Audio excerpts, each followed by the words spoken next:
नमस्कार, मैं Rana Yashwant India news पर आपका स्वागत करता हूं और आप देख रहे हैं अर्धसत्य। पंजाब के महान शासक महाराजा रंजीत सिंह ने 1835 और 40 के बीच काबुल पर कब्जा कर लिया। उस समय वहां शाह शुजा का राज था। महाराजा रंजीत सिंह ने शाह शुजा से कहा कि सोमनाथ मंदिर का जो दरवाजा अफगानिस्तान लाया गया था उसको वापस करो। वह दरवाजा महमूद गजनी के मकबरे में लगा हुआ था। चंदन की लकड़ी पर चांदी और हाथी के दांत की नक्काशी वाला दरवाजा, जिसके शिकंजे सोने के बने थे, महाराजा रंजीत सिंह ने उसे गजनी के मकबरे से उखड़वा लिया। चूंकि सोमनाथ का मंदिर उस समय पूरी तरह ध्वस्त था, इसलिए महाराजा रंजीत सिंह ने उस दरवाजे को स्वर्ण मंदिर को भेंट कर दिया।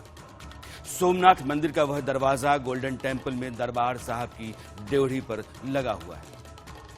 आप समझिए कि सोमनाथ मंदिर पर महमूद गजनी ने 1025 में हमला किया था और उसके 800 साल बाद रंजीत सिंह साहब को यह याद था कि हमारे सोमनाथ मंदिर को लूटकर बहुत सारा सोना चांदी और मंदिर का दरवाजा गजनी ले आया था, उसे ले जाना है।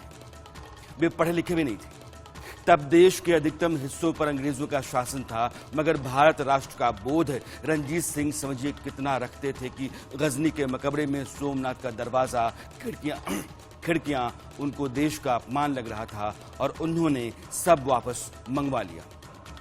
और हमारे यहाँ इतिहासकारों और बुद्धिजीवियों का एक तबका पूछता है, इज इंडिया नेशन? क्या भारत एक राष्ट्र है? खैर, अभी बात महाराजा रंजीत सिंह के जरिए भारत के पराक्रम, शौर्य और सम्मान की हो रही है, और इसलिए कि आज वही पंजाब अमृतपाल जैसे देशद्रोही के कारण एक संकट से दो चार है।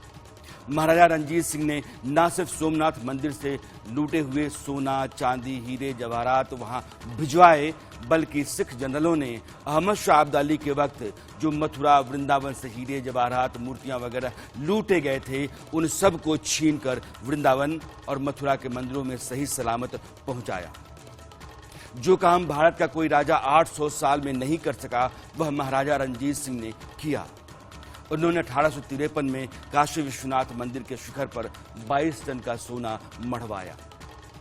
महान गुरुओं के दिखाए राह पर चलने वाले सिख शासक महाराजा रंजीत सिंह ने कभी किसी को फांसी नहीं दी और सभी धर्मों को अपने यहाँ बराबर जगह और मान दिया। वे भारत के आदर्श राजाओं में गिने जाते हैं, मगर आज उन्हीं महाराजा रंजीत सिंह का अमृतपाल जैसे लोग अपमान कर रहे हैं और यह देश इसे किसी भी हाल में बर्दाश्त नहीं कर सकता। अमृतपाल अकाल तख्त के जत्थेदार से चाहता है कि वह सरबत खालसा बुलाएं। वह चाहता है कि अमृतसर से अकाल तख्त है, वहां से भटिंडा माने दमदमा साहिब तक खालसा वहीर यानी कि धार्मिक जुलूस निकाला जाए। ये बातें उसने हाल ही में जो वीडियो संदेश जारी किया उसमें कही थी।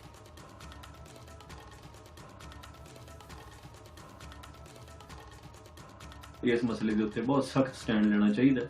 जथेदार साहब ਨੂੰ ਚਾਹੀਦਾ ਕਿ ਵਿਸਾਖੀ ਦੇ ਦਮਦਮਾ ਸਾਹਿਬ ਦੇ ਵਿਸਾਖੀ ਦੇ ਮੇਲੇ ਦੇ ਉੱਤੇ ਸਰਬੱਤ ਖਾਲਸਾ ਸੱਦਿਆ ਜਾਵੇ। ਮੈਂ ਸਿੱਖ ਸੰਗਤਾਂ ਨੂੰ ਅਪੀਲ ਕਰਦਾ ਹਾਂ, ਦੇਸ਼ਾਂ ਵਿਦੇਸ਼ਾਂ ਦੇ ਵਿੱਚੋਂ ਜਿੱਥੇ ਜਿੱਥੇ ਵੀ ਸਿੰਘ ਸੰਗਤਾਂ ਬੈਠੀਆਂ ਨੇ, ਉਹ ਵੱਧ ਚੜ ਕੇ ਸਰਬੱਤ ਖਾਲਸਾ ਜਿਹੜਾ ਵਿਸਾਖੀ ਤੇ ਹੋਵੇ ਉਹਦੇ 'ਚ ਹਿੱਸਾ ਪਾਉਣ ਤੇ ਉੱਥੇ ਸਾਡੇ ਕੌਮ ਦੇ ਮਸਲਿਆਂ ਦੀ ਗੱਲਬਾਤ ਹੋਵੇ। किसी भी आदमी को इस बात पर हैरत होगी कि जो आदमी दुबई में 10 साल से ट्रांसपोर्ट का बिजनेस देख रहा था, वह 6 महीने पहले देश आकर सारा माहौल कैसे बिगाड़ सकता है।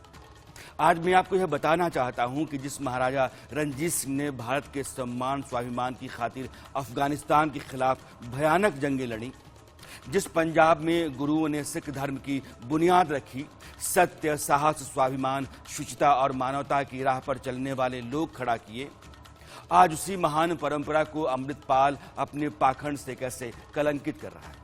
इसलिए आज सिख धर्म और गुरुओं के सिद्धांत के सामने अमृतपाल की असलियत को रख कर चलेंगे, ताकि उसकी साजिशों का पुर्जा आपके सामने खुल सके। सिखों के 10वें गुरु गोविंद सिंह जी ने 13 अप्रैल 1699 को बल्कि 90 को खालसा पंथ की स्थापना की। खालसा क्या होते हैं, इसको हम अभी थोड़ी देर में समझेंगे। अभी ये जानना जरूरी है कि गुरु गोविंद सिंह ने खालसा के लिए 5 ककार जो तय किए वो क्या हैं। वो हैं केश, कंघा, कच्छा, कड़ा और कृपाणा।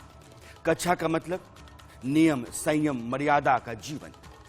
एक स्त्री के साथ निर्वाह और पराई स्त्री के प्रति सम्मान। कड़ा, हाथ में गुरु की दी हुई हथकड़ी, ताकि कोई गलत काम करते समय ध्यान रहे। चोरी, चकारी, बेईमानी, बदनामी, जुल्म, ज्यादती आप ना कर सकें। कृपाण, धारण करने का अर्थ यह है कि मजलूम, कमजोर, बेकसूर की रक्षा करना। कंघा, केश की सफाई के लिए 2 बार सुबह शाम बाल में लगाने से सिर की मांसपेशियां मजबूत होती हैं। और केश, गुरु की दी हुई मुहर, यानी कि अलग पहचान।